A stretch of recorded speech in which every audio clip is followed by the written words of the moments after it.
Call to order the City of Kingman meeting of the Parks, Aquatics, Recreation, and Golf Commission meeting for Wednesday, August 17th. Roll call, please. Commissioner Fogg, Present. Commissioner Lawson, Present. Commissioner Engelson, Present. Commissioner Dory, Present. Chair Commissioner Jacks, Here. and Commissioner Olson is absent. Otherwise, we have a quorum. Okay, thank you. Would you please rise and join me in the Pledge of Allegiance? I pledge allegiance to the flag of the United States of America and to the republic for which it stands, one nation, under God, indivisible, with liberty and justice for all. Thank you. You see.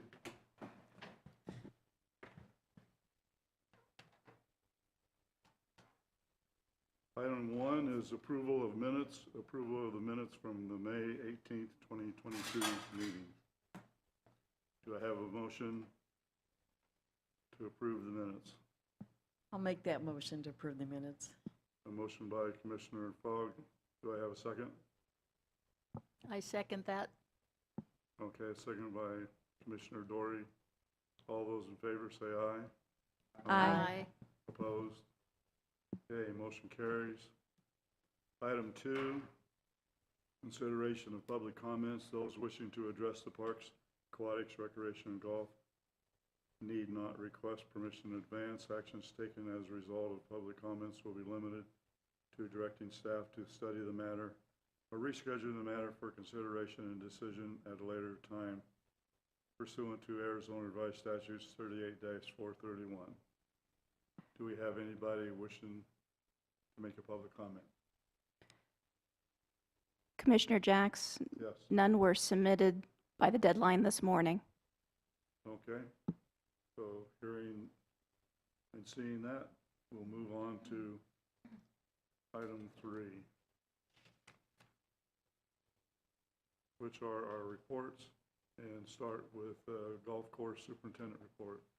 Playground improvement. Item 3. What's that? Item 3. Playground improvements.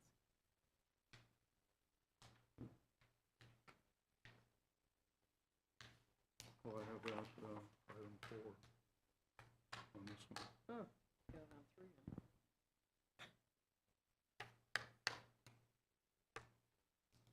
Good. Good evening, everybody. Nice to see you all again. Thank you. I've got just a few highlights from my submitted report. Obviously, this time of year for the maintenance department, the biggest thing that we have going is our cultural practices. This time of year, especially given the weather situation, the way that it's been with the monsoons, we've been putting lots of fungicide out, trying to keep our turf root zones healthy, keep everything thriving. We've applied numerous applications of fertilizers, herbicides, including the previously discussed brass button that's on the greens. We're trying really, really hard to keep up with that.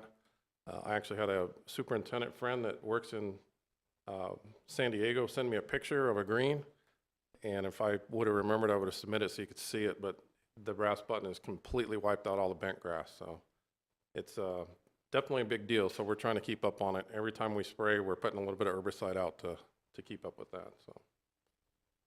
So, Gophers, those are always a sore subject, it seems to be. We've been utilizing a new trap system, and I would say that our percentages are 90% right now. So it's been really good. We've been working a little bit on the golf course bunkers without inmate labor. That's one of the things that kind of slid to the backside because it is just a hazard. But we don't want to let them get too far out of shape. So we put a new full-time groundskeeper on, and I was able to kind of put him out, cleaning those up for us, getting them edged and getting the weeds and such out of them. We've also been in discussions about possibly eliminating some of them with just grassing them in, make it a little easier, but nothing formal yet. So. And then we're slit seeding. We've got some areas that the fungus has just gotten to. We've got Pythium, and it's wiped out a few spots, but It looks like we've stopped it in its tracks, so we've been out slit seeding, trying to get those to grow back in as quickly as we can. Some irrigation highlights. We're continuing with our satellite upgrades. We, in fact, this week are putting new satellite on hole 16, not by choice. It was damaged in the storm Saturday, but it did allow us to pull it out of excuse me, one of the landscape plots and put it over next to the driving range fence where it's a little more protected. So, and the nice part about the irrigation now is we haven't been putting any water out really at all. With the high humidity, you know, we've getting frequent enough rains that we've had to do a little spot watering in the afternoons just on our short grass, our greens, but other than that, we've been off for almost 3 weeks. So that's really good for us. One of the things I submitted, it's one of the things I've only seen once before in my career. We had a main line break on hole 4, and it was actually electrocuted. We had a short in the wiring system that runs with the pipe to the point where it melted through it, which, believe it or not, was a blessing in disguise because we're having a problem finding that short. So it did us a favor, although we had to fix the pipe too. And as far as irrigation, honestly, we've had some miscellaneous repairs and a few upgrades, some head leveling, but you know, when we're not irrigating for 3 weeks in a row, we don't have major irrigation problems usually. So that's also kind of a blessing for us. A few events that we've done, I'm sure Sam will touch on some of these, but we hosted a lunch and learn for 42 participants that were city fellow employees. And Sam and Haley did a really good job of explaining, you know, Golf 101 for people that don't know anything about it. So that was great. We hosted the Desert Shuffler tournament, and honestly, I received nothing but positive feedback about the course conditions compared to years past. So that's a little pat on the back for the maintenance team there. The KRMC, they had their cocktails at sunset, and it took a little over a year to receive a transformer, believe it or not, to put power to our event pad, and we received that the Monday before the event, just out of the blue. So it turned out just perfectly for us, and they were extremely happy. So, and then we hosted our annual City Expo where Sam, Haley, and I attended and kind of mingled with the public a little bit. I know I saw some of you there, so you guys know how that goes. We welcomed a new team member. We welcomed Christian Martel. He took a full-time groundskeeper position that was open since June, so that'll help us out for sure. And other than that, I'd just like to thank the maintenance crew like I always do. Those guys are out there every day busting it out for us, doing a really, really good job. So I got a really strong team, and I'm proud of them. Other than that, I'd be happy to answer any questions if anybody has any. Comments or questions? Golf course looks great from the highway there. Thank you. Curb appeal looks 100%. Thank you. Thanks. The next is item B, Golf Pro report.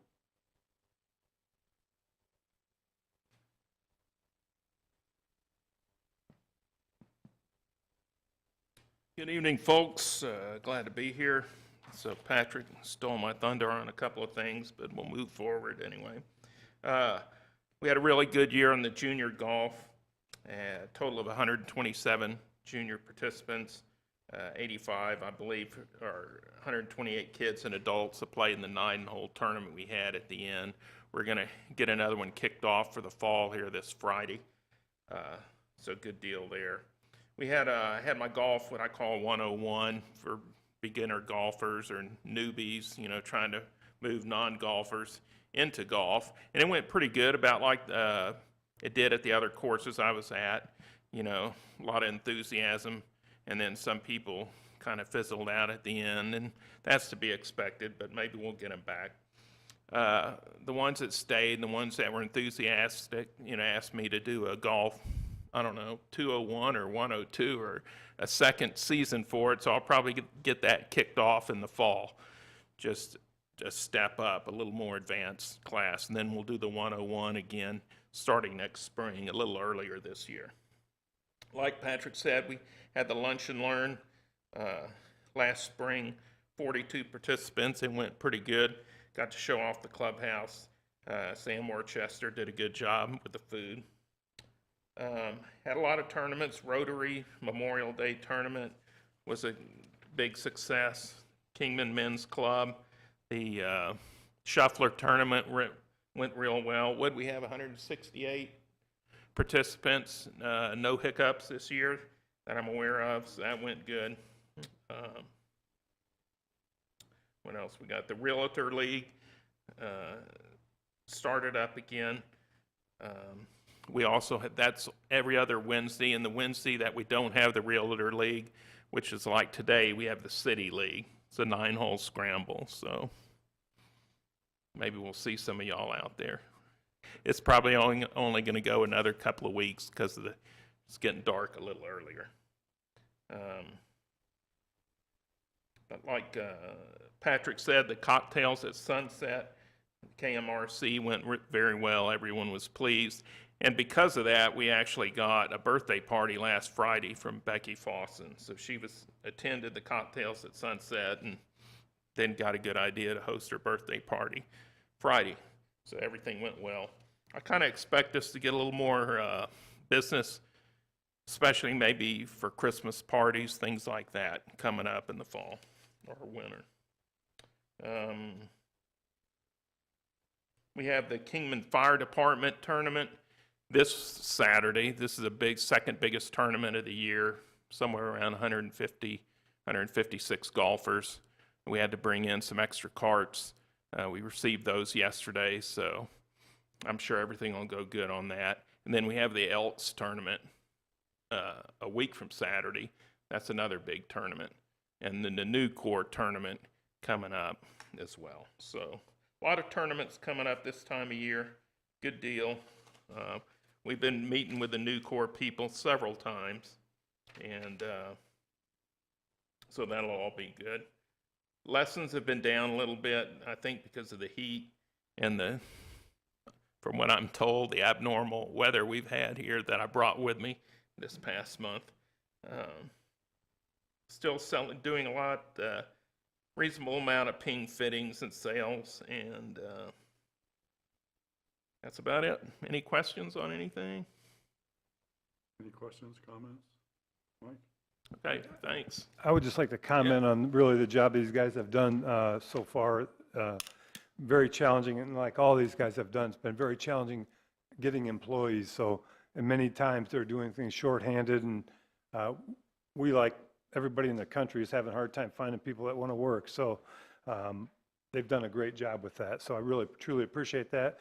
We've had many successful events, and it's really exciting to see more non-golf events there even, because we've worked hard to try to make that a good venue for it. And course conditions are great for the weather we've had. It's been a very, very challenging year with disease and stuff. So, and also we've put together, this is the first time we've announced this anywhere, we've got a stakeholder meeting that anybody that cares about our golf course is going to be able to come to. It's going to be September 12th at 5:30 in the evening. And we'll be advertising that and getting it out there. And we'd love to see you guys there. And you know, people that care about the golf course, we want to get them there and go over stuff with them that we feel is important and hear what they think is important. So we're really excited about that. So I just want to touch base on a couple of those things. So thank you, guys.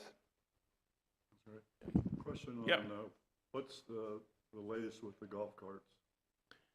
So I was told. I can speak to it too. Okay. They're telling us now October, and ours are in production, which is pretty exciting. So there's some changes to the lease that are talked about that our finance department will be taking to council at the next, I think the next council meeting. So, but that's just got to be worked out with the interest rate increases. That's something that has got to be addressed. So, but ours are in production, and we're really excited about that because we really need them, because it's been a super challenge. So trying to keep carts running for mainly events and things like that. So Great, thank you. Yeah, thank you. Moving on to item C, Recreation Superintendent Report.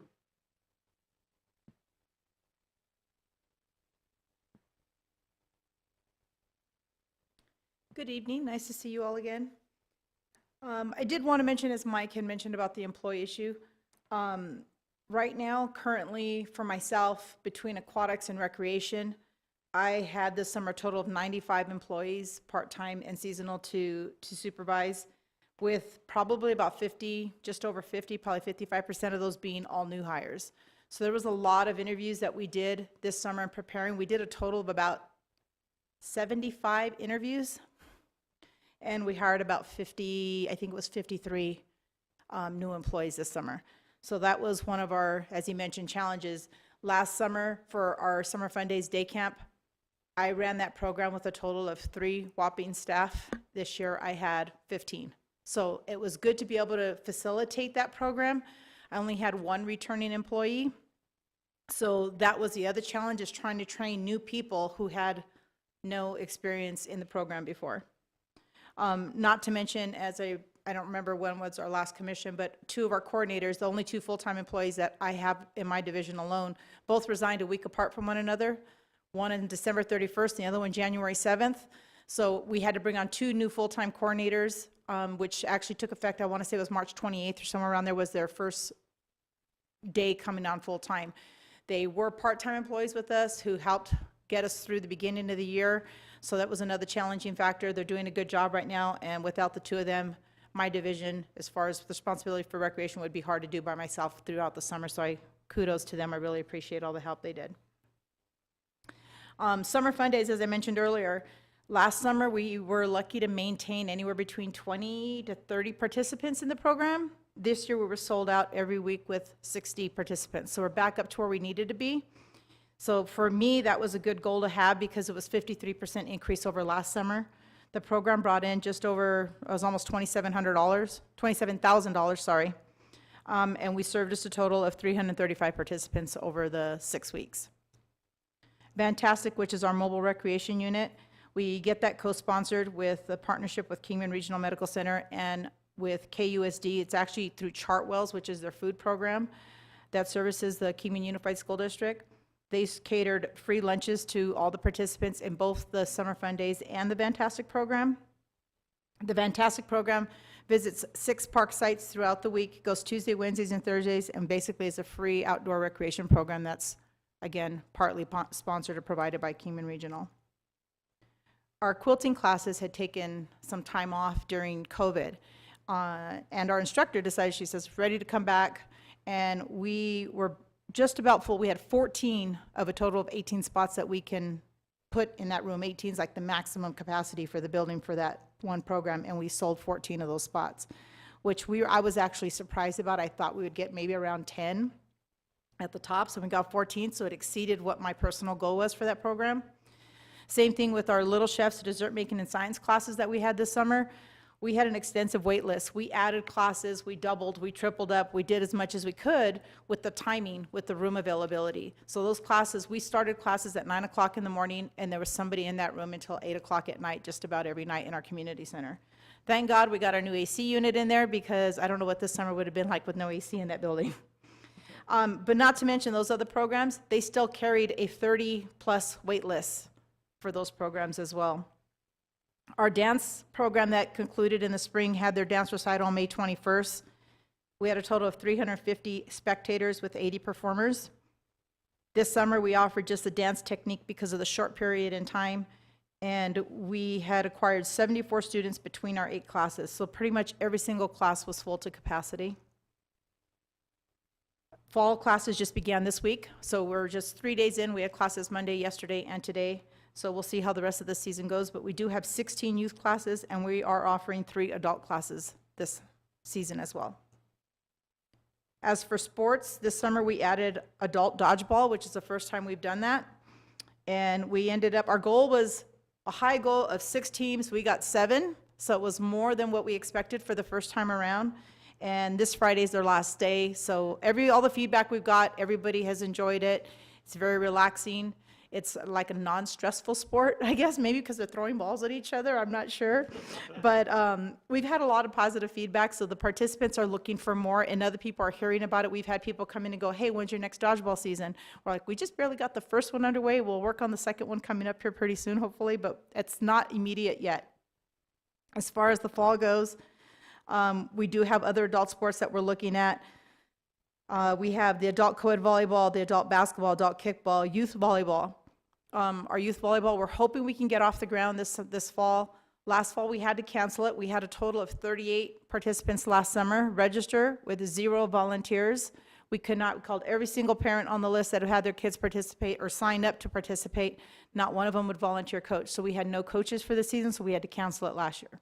This year, we've got a few volunteer coaches, not enough registrants. So, and we've also expanded the age group to hope to target some of the middle school kids that didn't make the middle school team, or even high school kids that didn't make the high school team. And we are trying to gear it toward co-ed, trying to get boys involved as well. Let's see, also this summer, I don't know how many of you are familiar or may have heard, but we have a Little Tykes program. It meets 3 days a week also, and it targets different sports. So it has soccer, t-ball, and basketball. It's popular every summer, but it's hard when you're working with 4 to 6-year-olds to put more than 20 in one group.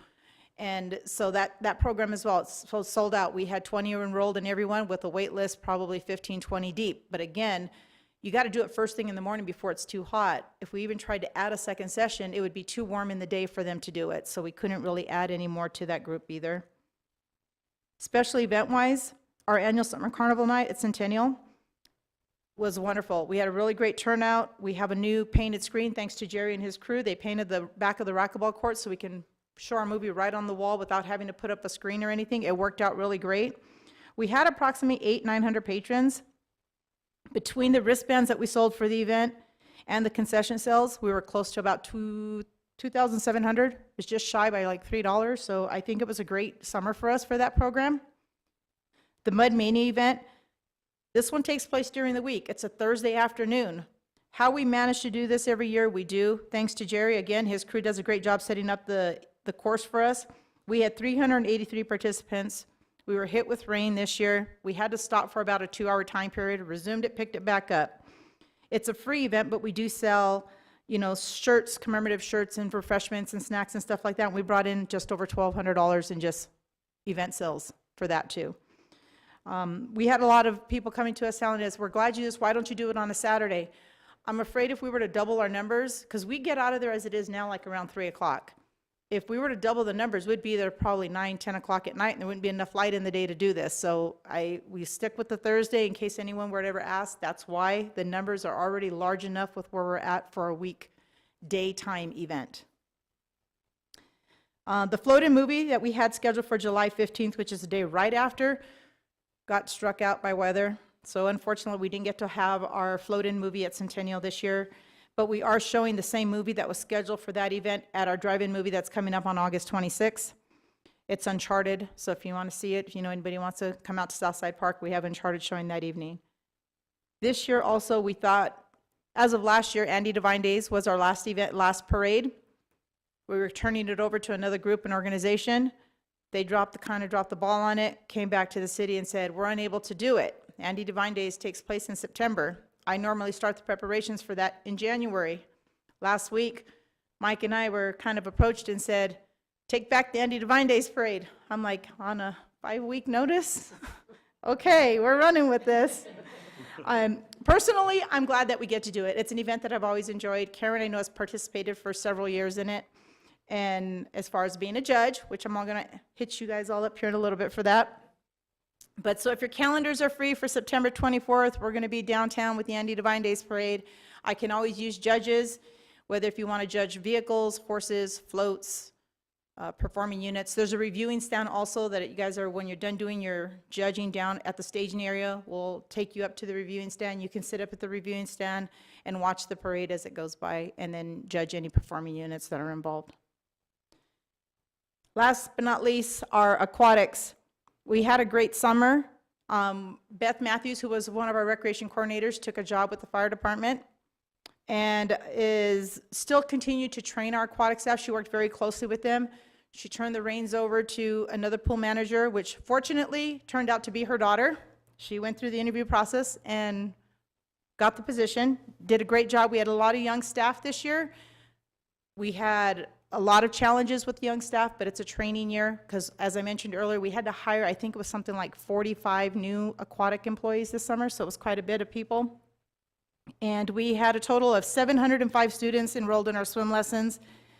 One of the other questions that we get asked a lot is, how come you can't add more swim lessons? Again, there's only so much time in the day, and there's only so many bodies you can put in instruction in the water at one time, unless we throw them all in the deep end, but I don't think people are going to want their small children in the deep end if they don't know how to swim. We had 28 pool parties. Those are private parties that we do on Fridays and Saturday evenings. So we start like the first week of June, and we end by the first week of August, and we had a total of 28 pool parties, which pretty much meant every weekend was booked at both locations. So again, the aquatics team did an amazing job. My kudos go out to both of them, to all the aquatic staff, and again, to Jim and Sandy, who are my two coordinators. Again, made my job a whole lot easier this summer. Any questions? Any All right. questions, Council Mike? I don't have any questions, but I'd like to echo some of what Yvonne said. Really thank you to the two new recreation coordinators. They jumped into a job and are really doing a good job, trying real hard, and that's exciting for us. And really to get through the summer pool season with no major issues is always makes us feel really good. So that, while there are a lot of young new people, a lot of times it's their first job, and they did a really good job. So thank you to Yvonne for leading by example and getting things done. So worked out great. And I've also been asked to remind everybody, when you're going to talk, be sure your microphone is on. Thank you. All right, thank you. Thank you. Moving on to item D, Parks Superintendent Report.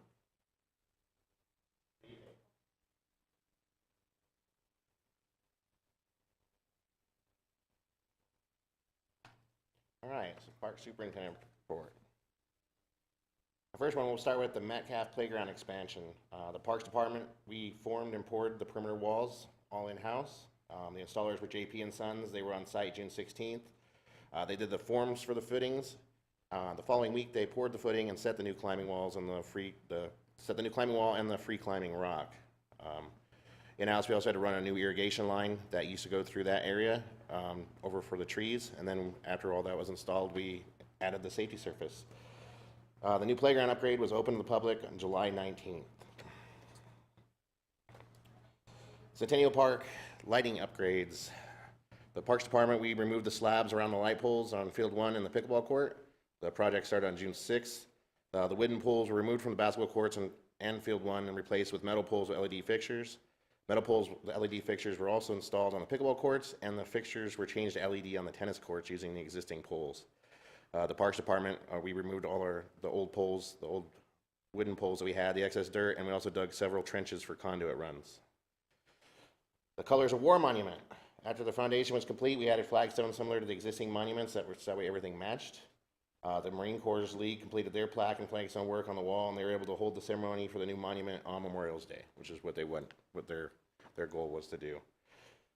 Moving on to safety, more red curbing was added at Kingman Park in front of the restrooms to prevent the blocking of the ADA access ramp. We had a leaning tree at Metcalf near the new playground upgrade that was starting to lean and lifting up concrete, so that was removed as well. Moving on to pools. The decks at Centennial and Grandview Pool were repaired and painted for the new season. Repair was made on the slide at Grandview Pool. We had water hammer arresters that went down on the splash pad, causing the water tower to go down for a few days. And I also had a splash pad motor that burned out. We also had to get a new ORB probe that we replaced at Centennial Pool. Adopt a Park. We're back up to 8 locations adopted. Throwback Sporting Goods have now adopted Firefighters Memorial Park for 3 months now. A new group, the Kingman Kino Starbucks Coffee Company, just started adopting Canyon Shadows in the beginning of August. We would like to thank all the adopters for their continued commitment to the community. Miscellaneous repairs and improvements. We had 2 new benches installed along the Mojave Wash walk path between Airway Avenue and Wallach Ranch Park. Irrigation was moved from the upper grass area of the city complex for an ADA sidewalk project and reinstalled afterwards. Irrigation techs have been busy this last quarter with numerous line breaks, valve repairs and rebuilds, and sprinkler issues and other various issues. Outdated playground equipment removed from Hub's Neighborhood Park to make room for new play apparatuses. Our nifty lift. The Parks Department finally has a lift again.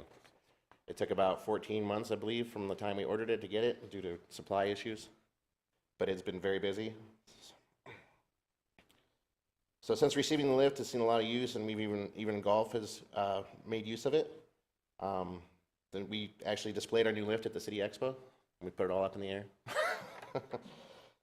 So moving on to vandalism totals, we had 442 MROs completed for May, June, and July. We had $4,045 in vandalism damage for this quarter, and total for fiscal year that ended in June, we had 11,990 in vandalism damage for that fiscal year. Back on the more vandalism, for this quarter, we had 19 instances of graffiti, 3 instances of lights getting broke. We have several broken sprinkler heads. A window in the men's locker room at Centennial Pool was broken from the inside. We had 3 incidents of playground equipment being damaged, including a small spinner, a toddler swing at Wallach Ranch Park, and the Spica pool spinner at Cecil Davis Park. Then also with mentioning shortages of people, we'll have a total of 6 new this quarter, new hires that we were bringing in the Parks Department. We lost our chemical applicator and a groundskeeper, but the positions have already been filled, and they start Monday after next. That will conclude my report. If anybody has any questions. Comments, questions? Yeah, I have a couple of questions. The LED lighting on the tennis courts, have you heard from the tennis players if they like it better or not? I have heard that they like it better. And all of the LED lighting, the basketball courts, I mean, Field 1 is LED lights now, and we've heard a lot of good things about that as well, so. What I have heard from the lighting upgrades on Field 1 at Centennial is it works so good it actually illuminates underneath the ball too at night. Yeah, so, And my other question was about Monsoon Park. You got a little bit of water into that Yeah. park, if it was any damage or anything. What we did have is some area which has been a continued issue where the ramps are for the water to enter coming off the mountain. It's eroded, and we've combated it with riprap, but with all the substantial rain that we got and then just getting hit so hard, it actually took out some of that riprap and undermined. So we have currently working on that as well. We're going to try to put some more riprap in there, then kind of reinforce it with AB. That's what our next plan is. Commissioners, I have an update about the Colors of War. After briefly speaking with the Marine Corps League Commandant, Terry Flanagan, he worked with Desert Construction on some of the supplies that were purchased for the Colors of War. They are donating $300 and almost $13 worth of supplies for that project. Oh, that's great. Very good. Parks all look really nice. Drive around town, they look, Thank you. We have a really good team. yeah. Yeah. You can tell. Looks great. Thank you. Yeah, thank you. thank you, Jerry. And there again, Jerry's team does a lot of the, with the projects that we do to get them done within budget. They end up helping out a lot and doing trenching and things like that, and do a really good job with that. And Jerry's had challenges with employees too, so it's been a challenging year for that stuff, so I really appreciate the job they're doing, so. Absolutely. Moving on to item E, Director's Report.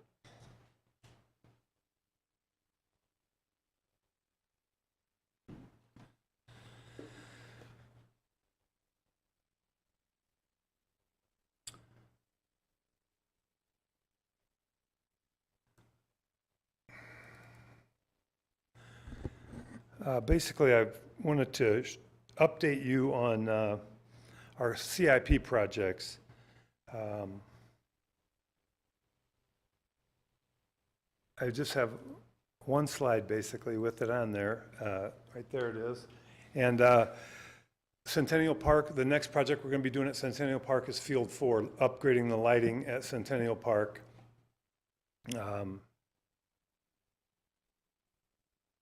Something's blocking my view there. I don't know.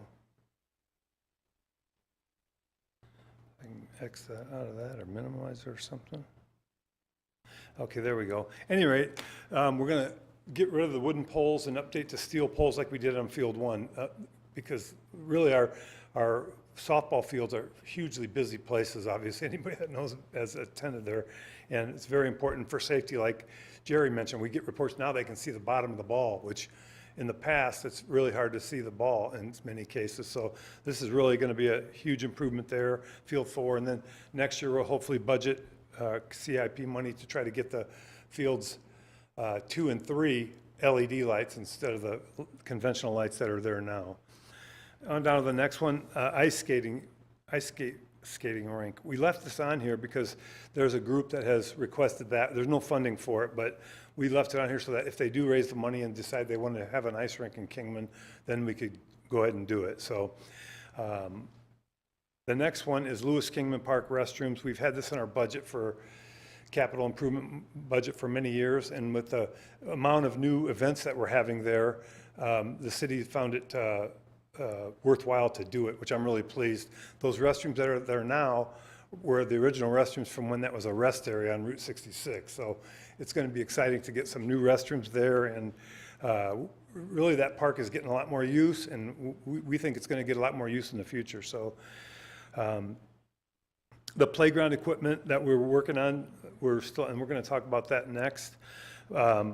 But our guys have done a great job. Like Jerry's team's helped out with the walls down there, the block, with the climbing wall, and all that really good stuff. And we're also working right now at Hubs Park for some of the equipment that we're putting in there and updating that playground area. And that should be done in the near future. So we're excited about that. Also, we're doing an RFQ for a recreation center. You know, there's not funding available for it yet, but we are hopeful in our master plan. It was identified as a need by many people, that a recreation center. So we're excited to get that done. And part of that would be deciding where it's going to be and what the needs are. And in our staff, we've talked about a lot of that, and a lot of that would be identified in working with the architects. So we're excited about that. Sunbelt Sports Park's another one that's on here. It's a big number, and that's a small number compared with the total cost of the project. But we're in a hold on that because the Sunbelt Development is talking about, and they're working on putting a stormwater retention area out on Rattlesnake Wash that would minimize the amount of flow that's going across where our park's going to go. So that would end up saving us over $1 million if they do that. So we're talking with the company now, with the architect who designed the park, and about the stormwater retention area.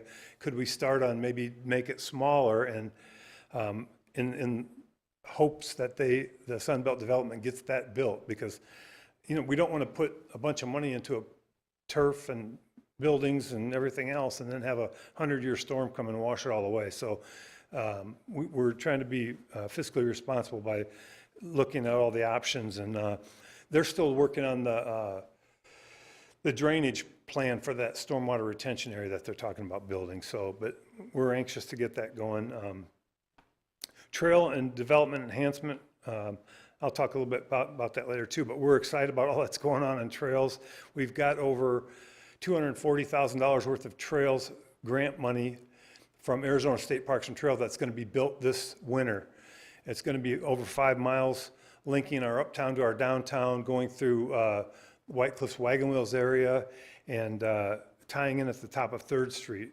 And we're really excited. We're working on a land donation there, and we've gotten approval from the owner to get the survey started, and they're going to donate the property that we needed to complete that trail at the top of 3rd Street. So we're really excited about that. It's going to, like I said, people will be able to ride bikes and hike from downtown to over by the golf course. So I think it's going to be a really good improvement, and we're really excited about it. So that's $163,000, and we got another $100,000 for the connector trail, it's called. That's going to basically take you up and over the top at the top of 3rd Street. And that's another grant that we just got approved in the past 2 months. So we're really excited about it, and that's pretty much it on the CIP projects. And I just wanted to update you, so when you hear about them and read about them in the paper, you saw it first. So at any rate, but like I said, we're really excited about it, and a lot of really good stuff going on, and we're very fortunate to have a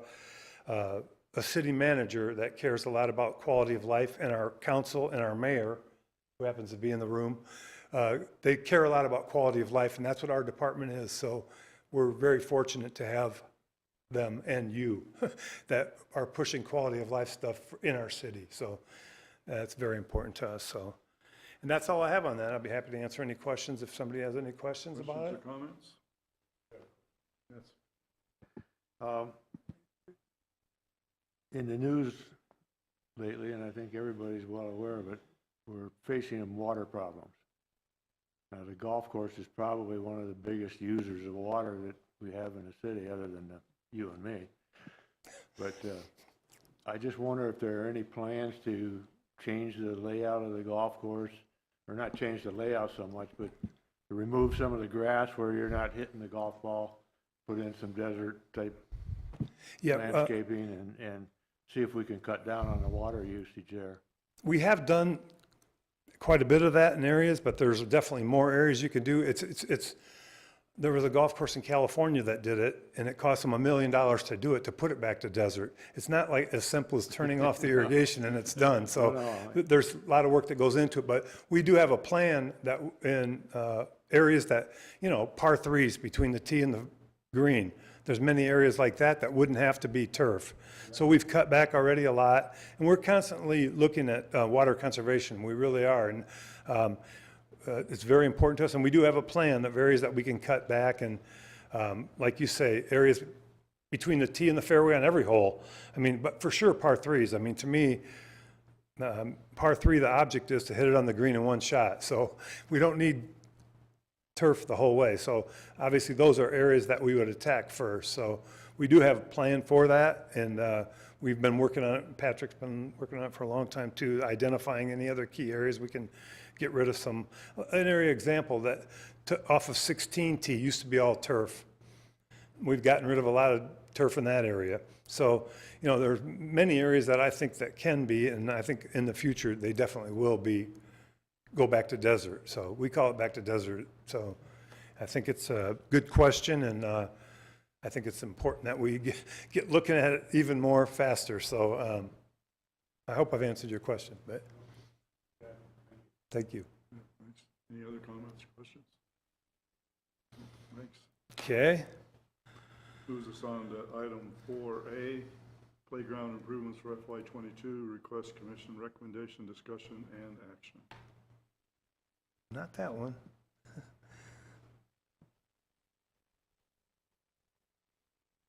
Okay. Whoa, sorry about that, I guess.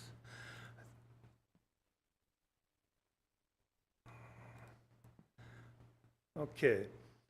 So the money that we've got budgeted for playground improvements this year, which we did the same thing last year. I really, our staff and everything, we come up with the key areas that we think need to be addressed, and then we would like input from this commission about the feeling about it. So I'll just touch base on a couple of them quickly. And the number one is the one that we had last year that we gave you to think about too, was installing shade structures over playgrounds. Over playgrounds at, this is fighting me today for some reason. I should go down when I push that, but I can't even get the, should be able to push F5 and get this going. Pressing them all and it's not doing anything. But anyway, Edward, I know you're down there. Can you? Edward's the IT guy downstairs, so he was up here at Laurel. I know he's down there. I know you can hear me, Edward. But anyway, it's all good. But no, it's not. It's not. You should be able to push F5 and get rid of this. Trying to work with 3 people.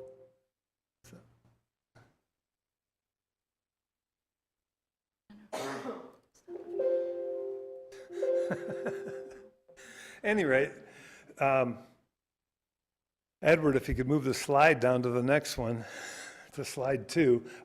Anyway, what we've talked about is putting shade structures over playgrounds at Pawnee Park and Canyon Shadows Park. That was one of the options last year. Here we go. At any rate, so that's option 1 on our list this year. And the other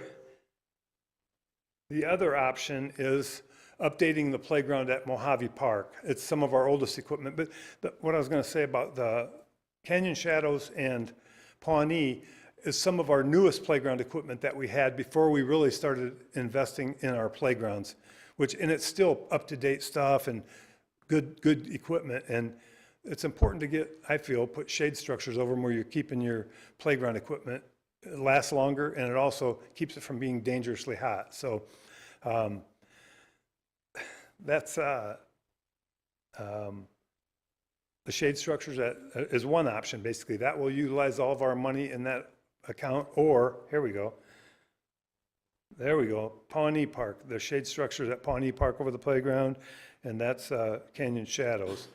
And then the next one is Mojave Park, which would be to remove all the old playground equipment, add new playground equipment there, and a shade structure over that. And that would utilize the total amount of money so it's basically one or the other of those two choices.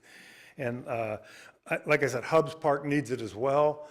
The one thing is we've done a lot of work in that neighborhood, basically at Southside Park. We put shade structure over that playground, which is in a walking distance from there. And right now we're doing Hubbs Park, the playground there. So we're doing, and we definitely want to get to Mojave. And if we don't do it this year, it'll be on our list for next year to do, because I think it's very important. So anyway, those are our two choices, and I'd be happy to answer any questions, or if you want to talk about ideas or anything. I'm familiar with, the parks on Pawnee and Canyon Shadows, but how often is it visited at Mojave? I mean, I see how busy those other two parks are. I just not familiar with Canyon Mojave. Shadows and Pawnee. Canyon Shadows, I think, is busier than Pawnee even, but they're pretty well utilized too. They both are, really. I think Canyon Shadows has been getting more lately. It's some people call it the hidden park, but more and more people are knowing that it's there and going there. So, and I guess the best way we would find out is ask our guys who dump the trash. Where does the most trash accumulate for which park? So, at any rate, because we don't have a way to count exactly, but I think really Canyon Shadows and Pawnee do get a lot of use. So, and like I said, the shade structure of those playgrounds are going to protect those playgrounds and make them last a lot longer and keep the equipment from getting dangerously hot. So that's kind of. I walk through Canyon Shadows a lot, and it is very busy. I'm just not familiar with Mojave. And Yeah, Mojave, you know where it is, right? Obviously, right down here, and I don't think it's getting a lot of use, but it does get used to, and we want to treat all of our parks good, and I think that is an important one to get, new equipment and everything in there as well. So that's why we put them. Like I said, and I think our staff thinks that the shade structures, like I said, for the reasons I mentioned, that we're protecting the equipment that's there, that's not really very old, and keeping it safe. So hopefully I've answered your question. Well, I'd like to make a case for Mojave Park, which is one of my favorite parks. I know it is. Okay, first of all, I was just over there Monday, and I feel like it's unsafe, the equipment that there is now. The protective covering over the metal platform is deteriorating and peeling. There are sharp edges which could injure a child. There's a missing guard handrail at the entry to the slide which could cause a child to fall. The paint is deteriorating. There's areas on the equipment that are chipped, peeling, corroded, exposing rusted areas. The manufacturer of the equipment may not be in business any longer, making it difficult to get parts. As far as the appearance, the equipment is dated and old in appearance. And I really feel the time has come. Every other playground in the city of Kingman has had new equipment installed, and it's time for an update and makeover for the playground equipment at Mojave Neighborhood Park. I also brought a few pictures which I'd like to share with the commission. You can just pass some of those down. But if we can't do that this year, I would recommend alternative action, which at the very least, I think the playground needs to have some equipment repaired and maintained. So replace or repair the protective covering over the metal platform, add additional guard handrail at the slide, remove the rust and repaint. And the swing set looks fine, I think, although it could use maybe a fresh coat of paint. So those are my recommendations for Mojave Neighborhood Park. And we could pass some of the pictures down here too, so that they could see. And those are things that we can definitely do.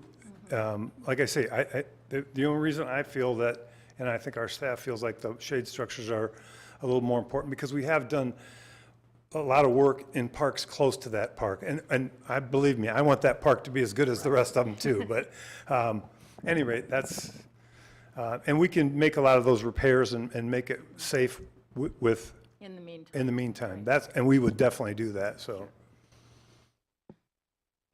Given the two options, which one does the department prefer out of the two?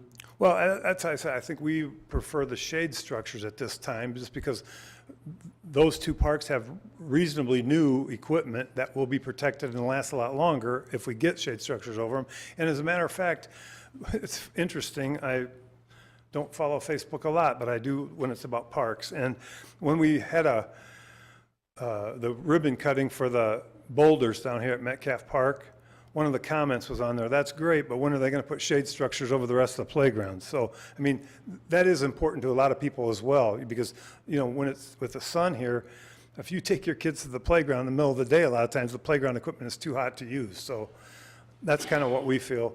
And the playground equipment at Mojave is too hot to use too. So if we do that park, we want to do it basically, I think it's important that we do get all new equipment and a shade structure over that too, so. I do agree that the shade structures are very nice, but I have to say, I grew up in Phoenix, and we never had shade structures, and we were out there playing on the equipment. So They have it would them be now. nice to eventually get them. Phoenix has a lot of them now, I know that, so. Right. Any rate. But yeah, that's, I think, so hopefully I've answered your question. But, you know, we've talked about the shade structures, and we think that's important, so. And like I said, we can definitely make some improvements to the equipment that's there for now. And, you know, it's obviously important too, that park is, to get the equipment updated. And we've done a lot of work at that park, at Mojave Park. We really have. I mean, it's not like we pay attention to it. When we hear things, we go out and look at it and get it fixed. So, and I appreciate people, when they see things, let us know, and we get it taken care of, so. And I would like to say that I think all of the parks look great, and I think the parks people have done a great job on them. And yes, Mojave, it has a new bench, it has a new tree, everything is well maintained out there, so we're happy about that. Yeah, all right. So, yeah, if you want to talk, any other suggestions or anything, we'd be happy to. And then if you could make a motion and recommend, I'd appreciate it, so. Do I have a motion? So Mojave then would be looked at next year? Yeah, it'd be the number one on our list for next year, for sure. Yes, it would. That's what we feel, so. I'll make a motion then that we provide shade for the Canyon Shadows and the Pawnee Parks. Okay, we have a motion by Commissioner, and do I have a second? I'll second. And we have a second by Commissioner Fogg. All those in favor say aye. Aye. Aye. Opposed? Opposed? Motion carries. Thank you all. Thank you. Really, I appreciate it. Okay, moving on to item number 5, announcements by commission members, limited to announcements, availability or attendance at conferences and seminars, requests for agenda items for future meetings, and requests for reports from staff. No discussion on any of these items. You want to start off with Director Mearsman? Yeah, I don't have a lot, but I did want to mention a couple things. We have at the end of this year, we have some commission members that their terms run out. And with the new changes that they made, some commission members can't be reappointed to this commission. Where you could obviously serve on another commission. And I will be emailing all of you about that. And there's some that can be reappointed to this commission, and I sure hope that they will be, want to be reappointed to this commission. And that's because they changed some of the rules about commissions. I know you all have that letter about it, were informed about us too. So, I really hate to lose any commission member that's good. And so hopefully you'll move, if you're not on this commission, you'll move on to another commission. But we're going to need more commission members, so I really appreciate it if anybody can think of somebody that would be a good commission member. I didn't have my microphone on. At any rate, you pass along to all the people that you know about how awesome the Park Commission is, so we get more commission members. But any rate, and I will be sending you guys an email about that. And then also I wanted to mention, they're having a commission member appreciation luncheon or a barbecue. It's going to be at the golf course, which we're excited about, obviously. And that's going to be September 15th from 5 to 6, and it's going to be at the golf course grill. And I'll send you guys out an email about that too, because I need RSVP for any of our commission members and their significant others that want to attend. And then hopefully you'll all be there, because I think it's a great thing. We truly appreciate what you guys do. Means a lot to us, and so we'll be looking forward to seeing you guys at that barbecue, hopefully. So, and I think the next meeting is November 16th, and that's about all I have. Okay. Any other comments by any of the commissioners? No? Yes. I'd like to have it put on the agenda item to discuss a date where we can, as members, go around to the parks and golf and see what improvements have been made. Put that on the agenda so we can make a date for that. That sounds great. Okay. Any other comments or questions? All right, we'll move on to item 6, which is adjournment. Do I have a motion for adjourn? I move we adjourn. Okay. Okay, we got a... I'll second that. Commissioner, okay. We have a motion and a second. All those in favor say aye. Aye. All right. We are adjourned. Thank you all very much.